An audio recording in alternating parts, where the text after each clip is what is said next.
crois qu'il profita pour son évasion d'une migration d'oiseaux sauvages.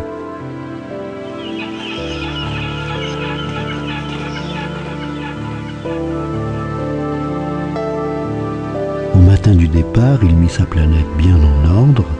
Il ramena soigneusement ses volcans en activité. Il possédait 2 volcans en activité. Et c'était bien commode pour faire chauffer le petit déjeuner du matin.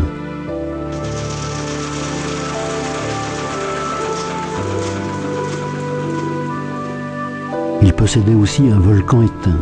Mais, comme il disait, on ne sait jamais. Il ramena donc également le volcan éteint. S'ils sont bien ramenés, les volcans brûlent doucement et régulièrement, sans éruption. Les éruptions volcaniques sont comme des feux de cheminée. Évidemment, sur notre Terre, nous sommes beaucoup trop petits pour ramener nos volcans. C'est pourquoi ils nous causent des tas d'ennuis.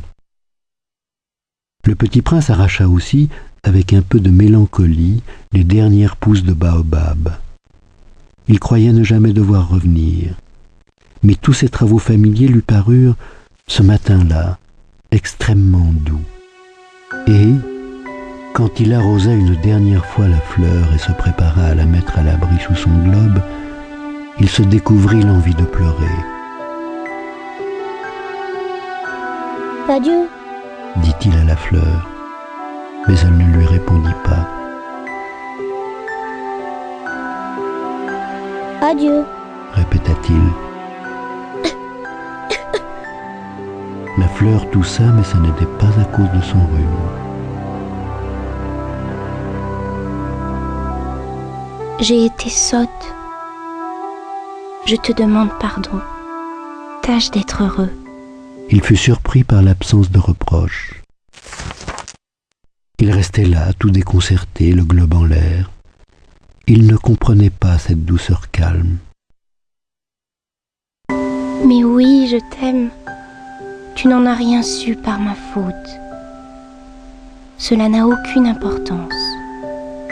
Mais tu as été aussi sot que moi. Tâche d'être heureux.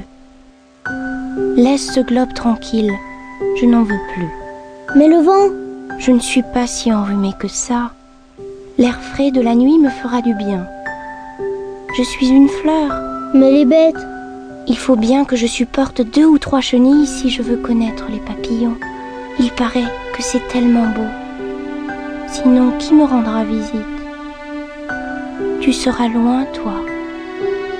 Quant aux grosses bêtes, je ne crains rien. J'ai mes griffes. Elle montrait naïvement ses 4 épines. Puis elle ajouta: Ne traîne pas comme ça, c'est agaçant. Tu as décidé de partir. Va-t'en. Car elle ne voulait pas qu'il la vît pleurer. C'était une fleur tellement orgueilleuse.